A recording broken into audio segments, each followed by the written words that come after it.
ప్రార్థన చేయడం అనేది ఒకటి ఉంది, ప్రార్థనలో పోరాడడం అనేది ఒకటి ఉంది. శుభ్రంగా కడుపు నిండా తిని ఆనందంగా సంతోషంగా నిండు కుండలాగా, ప్రభువా నీకు స్తోత్రమయ్యా, నాకు ఆహారం ఇచ్చావు, బట్ట ఇచ్చావు, ఆరోగ్యం ఇచ్చావు, నీకు స్తోత్రములు తండ్రి అని ఇంకా ఏమైనా లేకపోతే ఆయన అడుక్కొని, ఇక నేను ఆపుతున్నానయ్యా, పడుకోవాలి, అలసిపోయాను అనుకొని ప్రార్థన చేయడం అదొక పద్ధతి. అలాంటి ప్రార్థన వల్ల నీ జీవితంలో ఏమీ నీవు అనుభవించలేవు.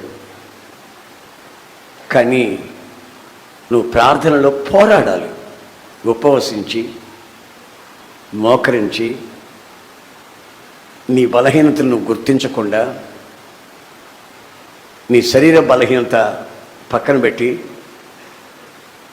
నీ కుటుంబం కొరకు కానివ్వండి, నీ వ్యక్తిగత జీవితం కొరకే కానివ్వండి, పిల్లల కొరకే కానివ్వండి, మీరు ప్రార్థన చేయవలసిన, పోరాట ప్రార్థన చేయవలసిన, ఆయన సన్నిధిలో బ్రతిమలాడుకోవలసిన ప్రార్థన చేయాలి,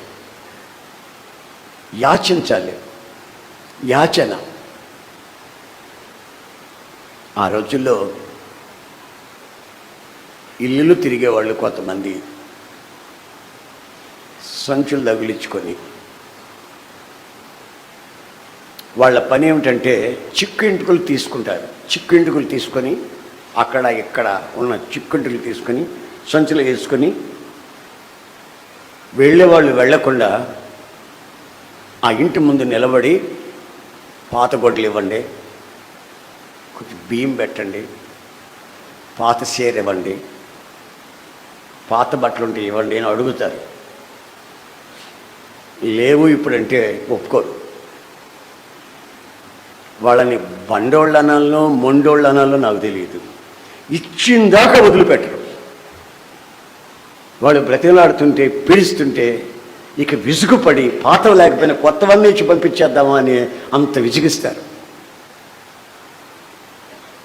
అలాగే ఒక విధవరాలు కూడా నాకు న్యాయం తీర్చమని న్యాయాధిపతిని పోయి విసిగించిందంట. అలా విసిగించినందువల్ల న్యాయాధిపతికి ఏమీ చేయలేక తనకి న్యాయాన్ని సమకూర్చి పెట్టాడు, తన వైద్యాన్ని వాదించాడు అని బైబిల్ చెప్తా ఉంది. గనుక ఎంత గొడ్డు సమస్య అయినా కానివ్వండి, ప్రార్థనకి వీలు కాని విషయం అంటూ ఒకటి ఉండదు అనే ఆ విశ్వాసాన్ని మనం నిండుగా గుండె నిండా దాచుకొని